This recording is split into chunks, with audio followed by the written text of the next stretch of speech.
اللہ نے پوری سورہ کوثر نازل فرما دی، کہا انا آتینا کل کوثر فصلی لربک ونہر ان شانیک هو الابتر۔ حبیب آپ ان کی باتوں سے اپنا دل رنجیدہ نہ کریں، جو آپ کا دشمن ہے وہی منقطع النسل ہوگا۔ کفار و مشرکین نے اللہ نے اس آیت میں بھی، اس آیت سے بھی اپنے محبوب کے دل کو خوش فرمایا ہے، گویا اللہ چاہتا ہے کہ میرا حبیب ہمیشہ خوش رہے۔ کفار و مشرکین نے یہ پلاننگ کی ہے، جب مسلمانوں کی تعداد صرف مکے میں موجود تھی، چند مسلمان تھے، آقا کریم علیہ السلام کے اس جماعت کے سربراہ ہیں، کفار و مشرکین نے یہ پلاننگ کی، کہا یہ تو مٹھی بھر ہیں، ہم انہیں پیس کے رکھ دیں گے، ہم ان کے دین کو مکے سے باہر ہی جانے نہیں دیں گے۔ یہ ان کا پلاننگ چل رہی تھی۔ نبی پاک علیہ السلام کو جب ان باتوں کا علم ہوا، نبی پاک علیہ السلام اپنے دل میں یہ کہتے ہیں کہ ان لوگوں کو میں سیدھے راستے کی طرف لے جانے آیا ہوں، گمراہی سے ہٹا کر جنت کی راستہ دکھانے کے لیے آیا ہوں، اور یہ لوگ ہیں کہ میرے خلافی پروپیگنڈے کر رہے ہیں، میرے خلافی سازشیں کر رہے ہیں۔ اس بات سے میرے آقا کریم علیہ السلام کا قلب اقدس دکھا۔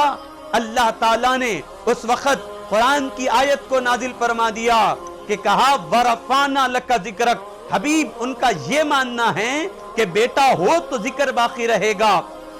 اور مکے میں صرف چند لوگ مسلمان تھے تبھی ذکر باقی رہے گا، لیکن ان کا یہ ماننا تھا کہ ان کے ذکر کو ہم مٹا کر رکھ دیں گے۔ لیکن اللہ نے قرآن مجید کی آیت کو نازل فرما دیا، کہا وَرَفَعْنَا لَكَ ذِكْرَكَ۔ حبیب ہم آپ کے ذکر کو اتنا بلند کر دیں گے، اتنا بلند کر دیں گے۔ حاضرین محترم، جس وقت یہ آیت نازل ہوئی، اس زمانے کو تصور کرتے ہوئے موجودہ زمانے کو دیکھ لیں، کہاں میرے آقا کا ذکر نہیں ہو رہا ہے۔ ساری کائنات آپ کا تذکرہ کر رہی ہے، ساری کائنات آپ کے نعتیں آپ پر نعتیں پڑھ رہی ہے، آپ کے قصیدے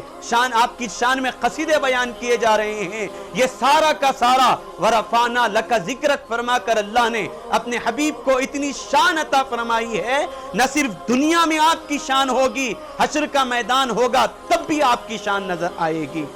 اب آپ دیکھیں، سیرت میں ایک دور، ایک سفر یہ بھی گزرا ہے کہ نبی پاک علیہ السلام نے طائف کا سفر کیا، اور طائف کا سفر جانتے ہیں کہ طائف کا سفر کتنا مشکل سفر تھا آقا کریم علیہ السلام کے لیے۔ جب میرے آقا کریم علیہ السلام طائف کی طرف نکلے تو طائف والوں نے آپ کی آمد کا استقبال نہیں کیا، آپ کی آمد کی قدر نہیں کی، بلکہ میرے آقا کریم علیہ السلام وہاں جا کر یہ پیغام دینے کے لیے جاتے ہیں، لوگوں توحید کی طرف آؤ، لوگوں اللہ کے لیے سجدہ کرنا ہوگا، لوگوں اللہ کے سامنے جھکنا ہوگا، اللہ سے مانگنا ہوگا۔ یہ ساری باتیں بتانے کے لیے آقا کریم علیہ السلام طائف کا سفر کر رہے ہیں، لیکن طائف والے ہیں کہ میرے آقا کی انہوں نے قدر نہیں کی، بلکہ سیرت میں آتا ہے کہ 2 میل تک آپ کے جسم نازنی پر پتھر پھینکے گئے۔ میرے آقا نے برداشت کیا ہے، ان پتھروں کو برداشت کرتے ہوئے آگے بڑھ رہے ہیں۔ جب آپ طائف سے واپس ہو رہے تھے، میرے آقا کا دل انتہائی بہت زیادہ دکھا ہوا تھا، آپ کا قلب اقدس رنجیدہ ہوا تھا، گویا آپ یہ تصور کر رہے تھے میں ان لوگوں کو دوزخ سے نکال کر جنت کا راستہ بتانا چاہتا ہوں، اور یہ لوگ میرے خلاف ہی پتھر پھینک رہے ہیں، میرے اوپر ہی پتھر برسا رہے ہیں۔ آقا کریم علیہ السلام ایک مقام پر رک کر آپ کا قلب اقدس رنجیدہ ہوا۔ اس وقت آپ تاریخ پڑھ کر دیکھیں،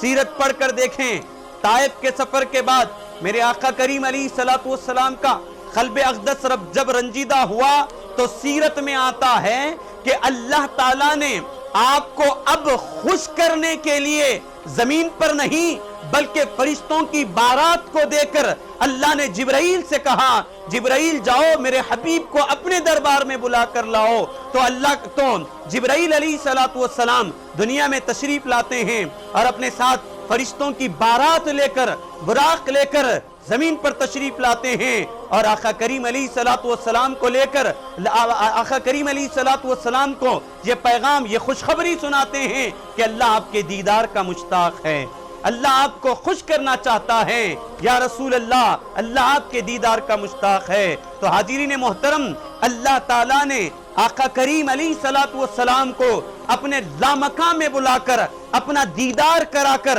آپ کے دل کو خوش فرمایا ہے۔ گویا اللہ چاہتا ہے کہ میرا حبیب ہمیشہ خوش رہے، ہمیشہ خوش رہے۔ تو حاضرین محترم، اللہ نے اپنے نبی کو دو بڑے معجزے عطا فرمائے ہیں، ایک قرآن کا معجزہ اور ایک ہے معراج کا معجزہ، جو اللہ کے رسول صلی اللہ علیہ وسلم نے اللہ کا دیدار کیا ہے۔